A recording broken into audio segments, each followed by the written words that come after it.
Ohio State crushes Michigan State 56-7 here at Ohio Stadium. Buckeye Talk coming to you from the field. Nathan Baird from cleveland.com, Doug Lesmerises, Stephen Means. We are grading C.J. Stroud today. Merely 32 of 35, 432 yards, 6 touchdowns. If the Heisman hype wasn't already rolling, it certainly will be now, I think. I'm going to give him still a D- for sliding. Just awful. There's some guys on this team that played some real baseball. Justin Fields was like his mentor for a year, played some real baseball. Somebody needs to take him out on a field and teach him how to slide. Otherwise, I'm going to say A+. I mean, it was just statistically, I mean, it's like almost a near perfect performance, surgical.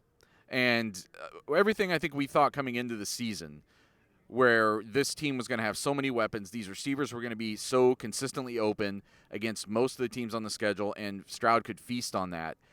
I don't think even then we were envisioning exactly what this is now. This, I think, is maybe crossed into even a higher level than that. Just the potency of this and the efficiency of it is pretty impressive. They're going to have to do it against better teams than Michigan State to do what they want to do this year, but Michigan State had been pretty good this year, and they were no match for Ohio State today. Doug, what grade are you giving C.J. Stroud? No, obviously A+.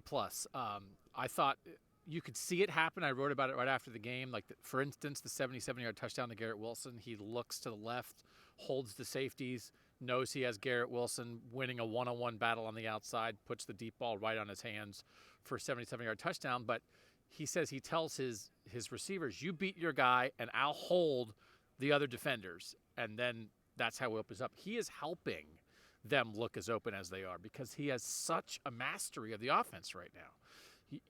You see it on the field. You see it in the way he talks about it. He is advanced beyond what I thought a first-year starter would get to with how he's – and Ryan Day's talked about all the time, how he's seeing the field. So, again, I think we're back now. We had this conversation for a month. Do you talk about the 2021 Ohio State offense in the same breath as 2019 LSU and 2020 Alabama? And then they didn't do it against Nebraska. And we're like, no, I guess not. And now it's like, oh, no, maybe yeah, because he is in complete control and he's got ridiculous playmakers around him. I mean, frankly, it was a little bit hard to see what's happening right now. Even after the Oregon game, after the Tulsa game, I didn't see C.J. Stroud getting to this point this season against a team like Michigan State. But, Steven, what grade are you giving him today? Whatever grade gives him the Heisman Trophy. I'm serious. Who's supposed to do that? I mean, who's got a pathway to do that? He can go do that again next week.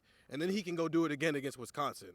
And then he can go do it in the playoff because of the path that Ohio State has to take to win the national championship. They've got to play ranked opponents every week from here on out. I'm not saying he's going to be 32 or 35 every single week, but I'm pretty sure he's going to have 350 and 3 touchdowns bare minimum every single week. Nobody else has that. Even I wrote earlier this week that Bryce Young's probably his best competition, especially now that Kenneth Walker was basically a no-show today because they couldn't run the ball because you're down 35-0 before you blinked. But even Bryce Young's entire Heisman Trophy candidacy, and they're playing Arkansas right now as we're recording this video, everything he does rests on Georgia. It rests on that game. While C.J. Stroud for the next couple of weeks is going to be doing this every single week. So A+, if that's what you want to, if I have to actually give a grade, but whatever grade gives this kid the Heisman Trophy, it's his for the taking at this point. He didn't have a Heisman moment. He had a game full of them. But Georgia is a special case, too. That might be a trump card that can be played there. Well, I mean, he's not going to play Georgia before he wins the Heisman. But Very good point. But it's, to me, he had a statistical case before today, clearly. But I was sort of like, well, what is there beyond the statistical case? And I thought the first half today showed such a mastery of the craft that is what got me to the next step. Because, I get it. You threw for 4 touchdowns and 300 yards. Your receivers are Chris Olave. I get you a lot. I would think, okay, I get it. But, I thought he was just absolutely in control and knew everything that was going to happen before it happened. And so, to Stephen's point, it wasn't like a Heisman moment. It was like a Heisman 30 minutes of just dissecting a ranked team. Not a great defensive team, but dissecting a ranked team with short passes, with long passes, with what he's doing with his eyes, what he's doing with his arms. That's what got me to this point where I think you have to. I mean, he's clearly, it's his for the taking. One more thing, and we can wrap this up. And it's a ranked team with everybody here. That's kind of what this was kind of top 10 team. College game days here. It's the big time game of the afternoon. Obviously, only way it would have been better if it was at night, but that's what it is. It's all of that stuff. That's almost. He doesn't need the Justin Fields comes out the tent, rolls out left, and finds Garrett Wilson in the end zone. He just needs to keep doing this every single week.